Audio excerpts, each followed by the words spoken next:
Welcome back to another episode of Shady Sports Network.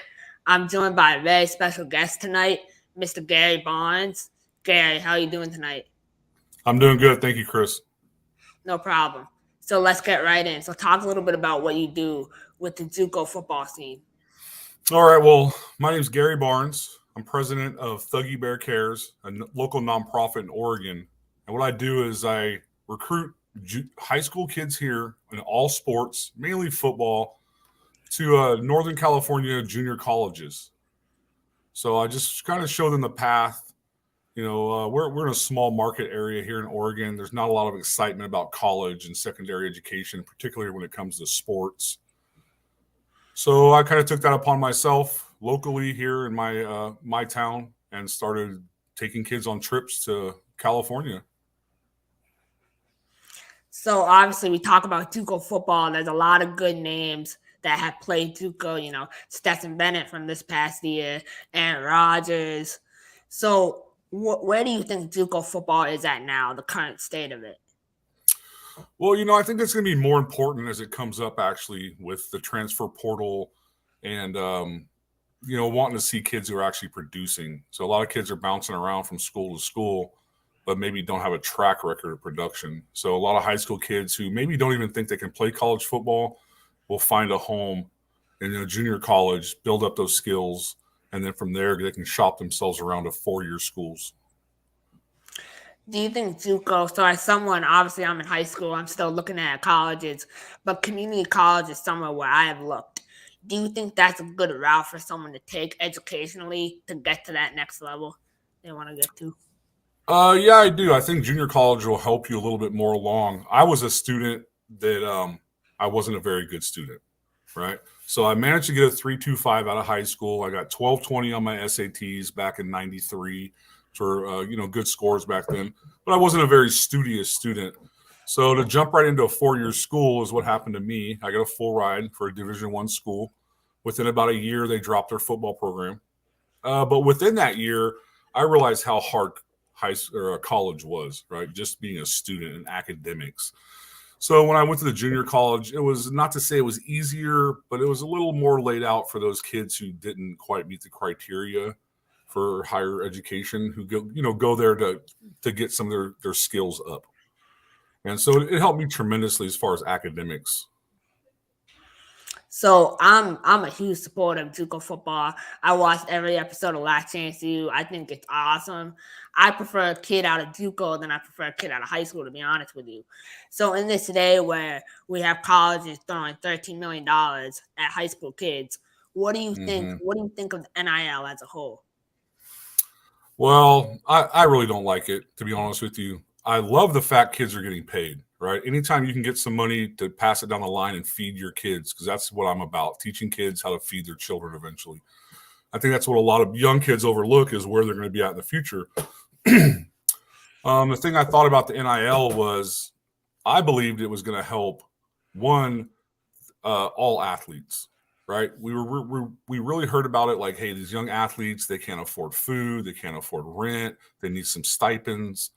As soon as they opened the NIL up, it really allowed corporations to pay for young athletes that they didn't have access to before. So that does work out great for the guy who got $13 million. I don't think it helps the third string, sophomore O-lineman through his career. Maybe if he moves up, that's fine.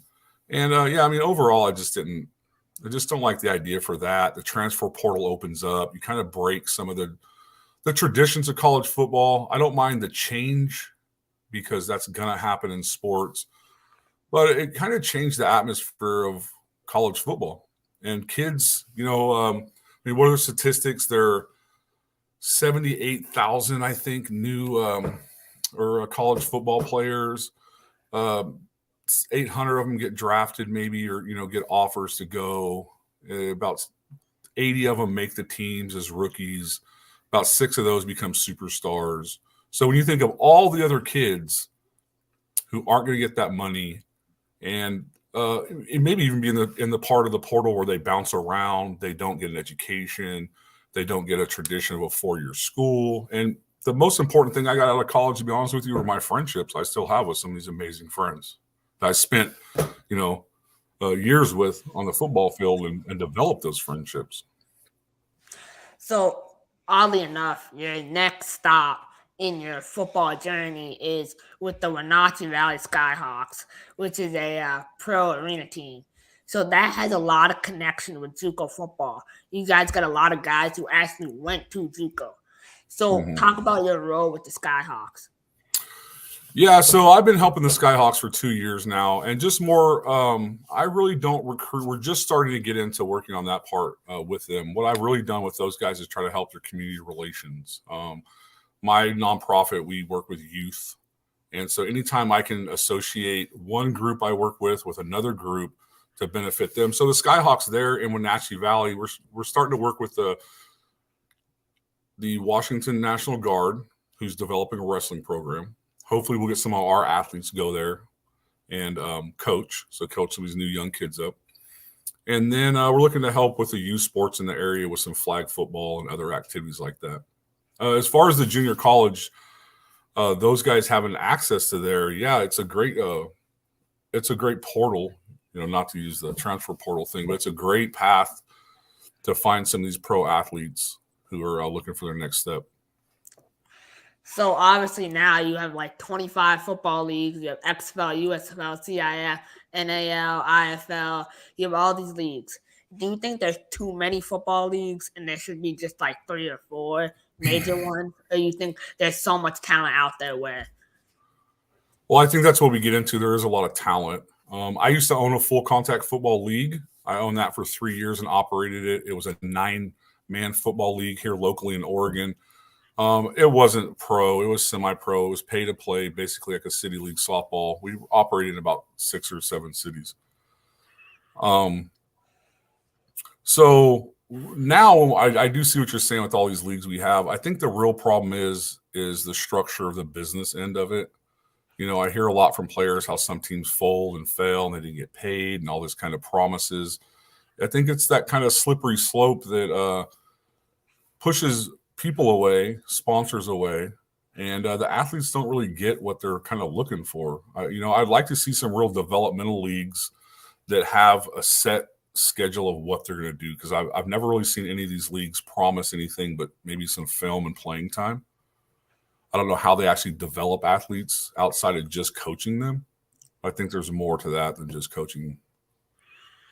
100%. And in my personal opinion, I think we need more scouting combines for these arena athletes to where they can actually, arena game is good, but sometimes scouts want to see them on a 100-yard field. So we could get scouting combines where we could have like NFL, USFL, XFL teams there, and they can watch the athletes perform. So we get into your nonprofit. Who or how did you come up with the idea to create that? So ever since I've been 15 years old, I started feeding the homeless. I've always been involved with that aspect and mentoring the kids. If it was volunteering at like a developmental center for my local high school.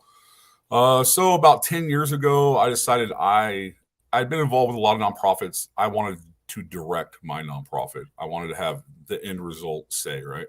So my nonprofit's called Thuggy Bear Cares. I'm a local Oregon nonprofit. We mentor to high school and post-high school age kids in job skill training. So I get kids who are interested in automotive, aviation, scuba, construction, culinary arts. And I place them with somebody locally that can give them a little bit of job experience, maybe 10 hours, just so they can get the idea this is something I want to go into. And I help them find a path towards education. So along with that, I'm trying to get kids into college and take their next step. And I see a huge opportunity with athletes because Oregon is an overlooked state. Hardly anybody recruits here. We have 4.5 million people spread out through the whole state. And, if you're going to be a high school or college coach looking for a high school player, you can go to LA and find 30 million people within 100 miles.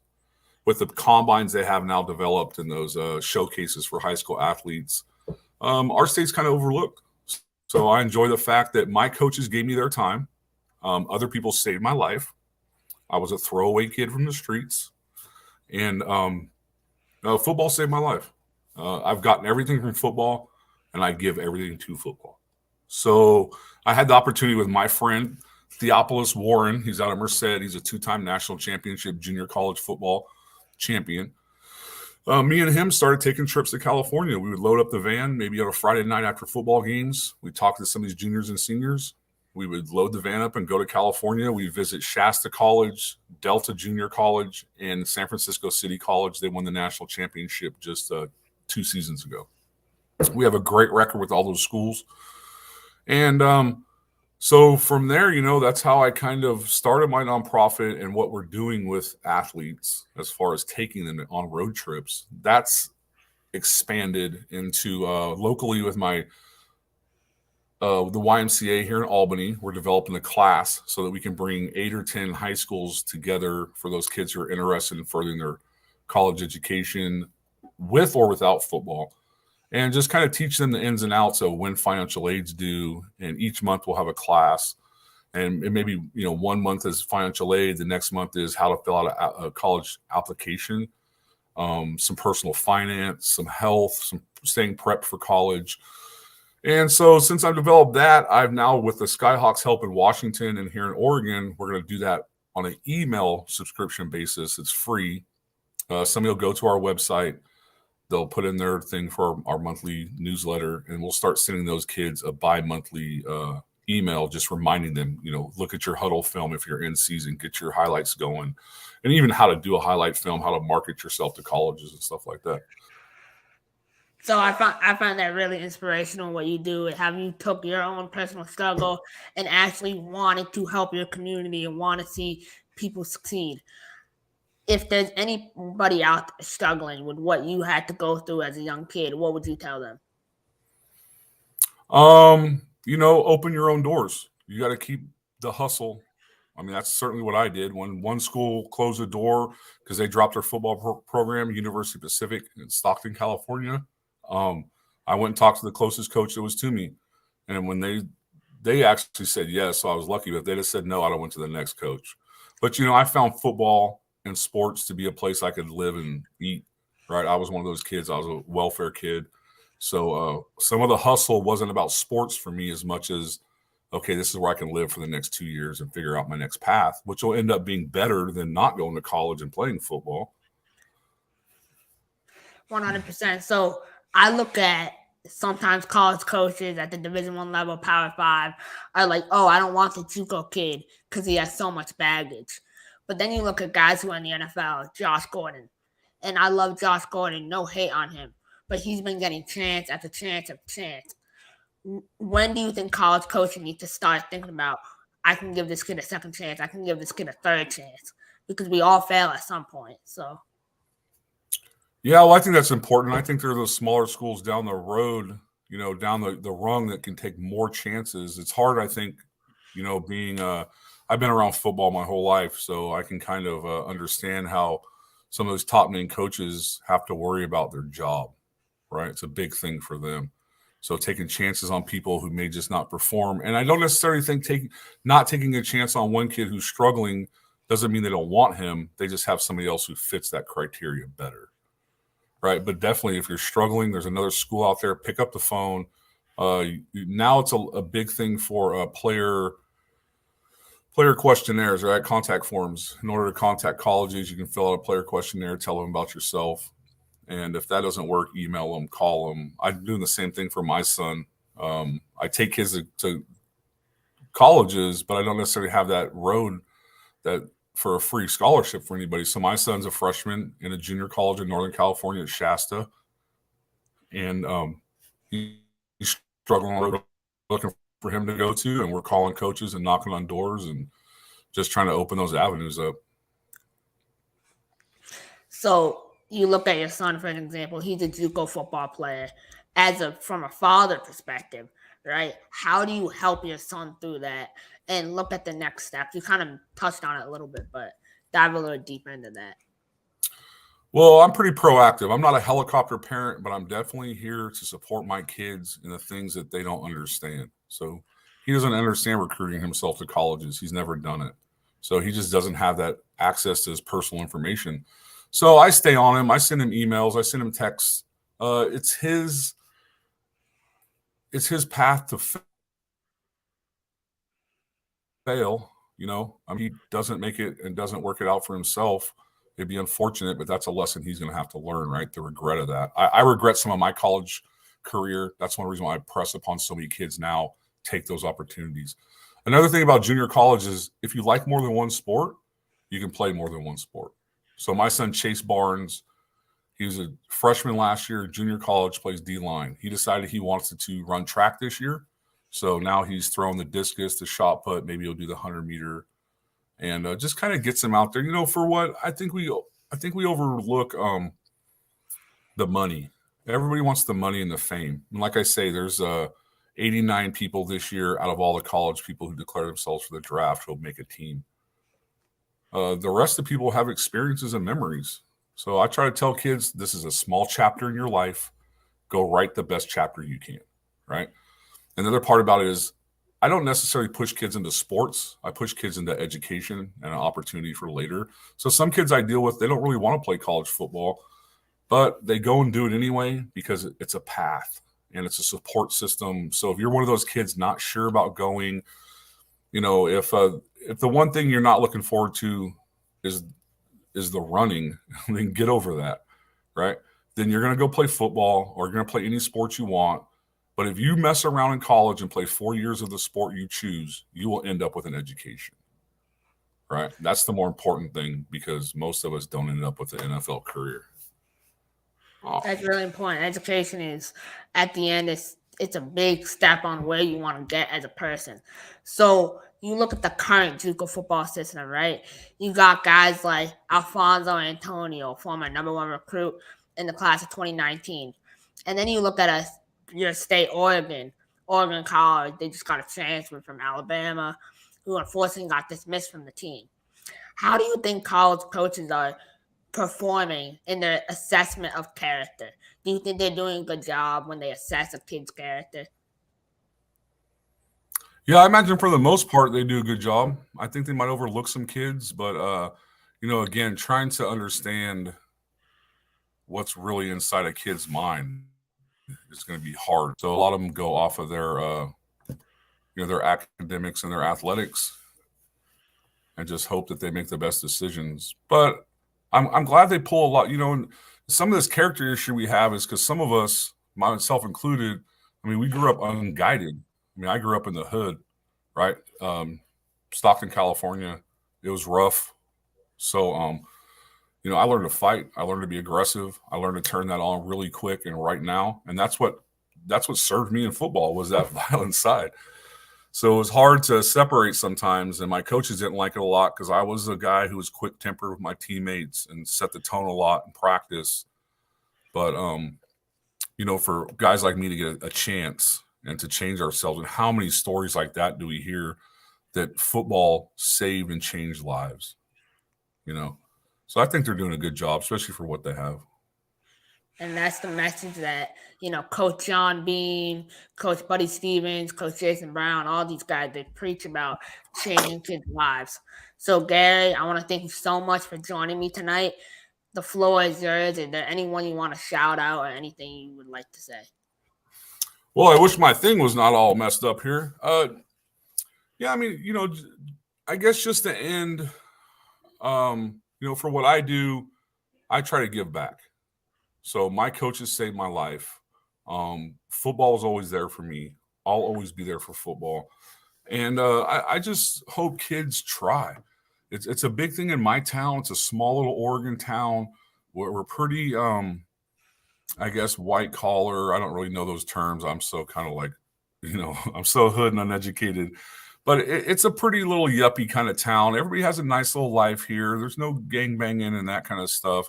And so these kids get set in their comfortability, just being at home, and it's okay, my mom will help.